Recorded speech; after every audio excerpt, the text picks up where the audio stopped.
Hi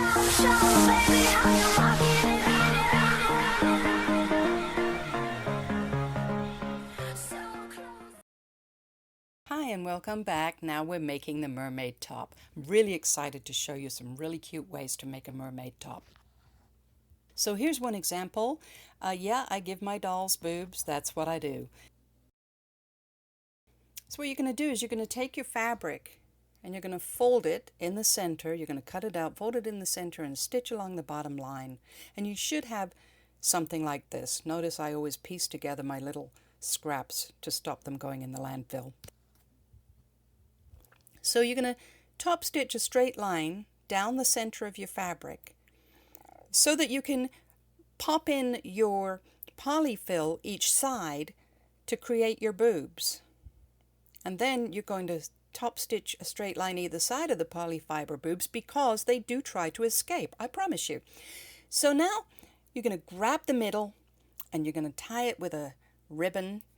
And of course, at this point, it's a great time to get creative and use up those old buttons that have been just sort of sitting around and not used, and now you get a chance to use them, or even some braid, some rickrack that I used here, and a little velvet rose flower that was left from some other project that I had worked on before.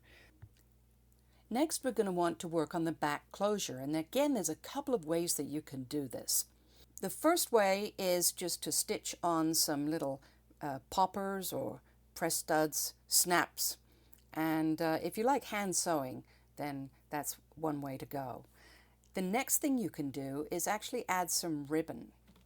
The way you do this is that you cut the ribbon to size and you pop the ribbon into the little tube of the top and you top stitch it down to hold it in place. Alternatively, if you're feeling a little bit lazy like I was the other day, you can just use some hook and loop, otherwise known as Velcro strips, and just stitch them on the back with a straight stitch. Another way of making the Sassy Cabby Mermaid top is to cut out the other pattern from the PDF that you got, and it's a sort of a half circle almost is what it looks like. And what's cool about this is that it's really, again, really easy to make. So go ahead and cut out the fabric and stitch your top stitch 3 inches down the middle. And now you're going to end up with something like this. And then you can just edge the top with a zigzag is what I like to use.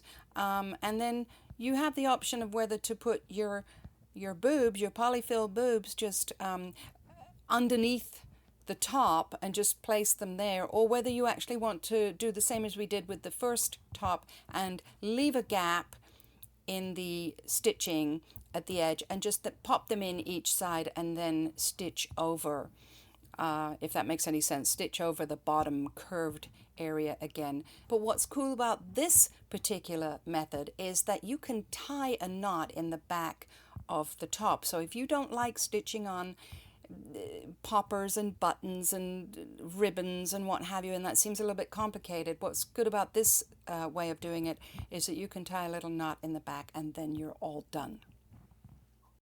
So that's how creative you can be with the Cabbage Patch Mermaid top. You can really do absolutely anything with it. It's so much fun. And this pattern is actually really adaptable, and it can be used for other dolls. I'm sure you probably noticed we had a little gate crasher here in this tutorial. And of course Misty is an American Girl doll, but look how sweet she looks in a little simple adaptation of the Sassy Cabby Mermaid outfit. So there you have it. But wait a minute. Where's Charleston James? Well, as you can imagine, Charleston was having nothing to do with sparkly, booby, cabby mermaid tops. So, if you remember, when we were working on his tail, we added the teal-colored trim. But remember that the fabric wasn't very stretchy. So the first thing that I did was I added the straps. I just love this trim. And I added the straps, I sort of measured them and then top stitch them into place.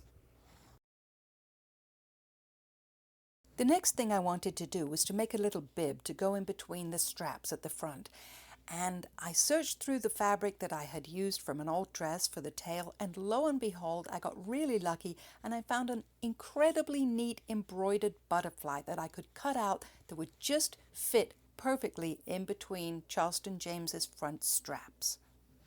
And here he is once he's done, and as you can see, his tail's going to stay up beautifully with or without elastic. He needs a little bit more work. He's got a loose thread there, and I'm going to do a little more customization to him.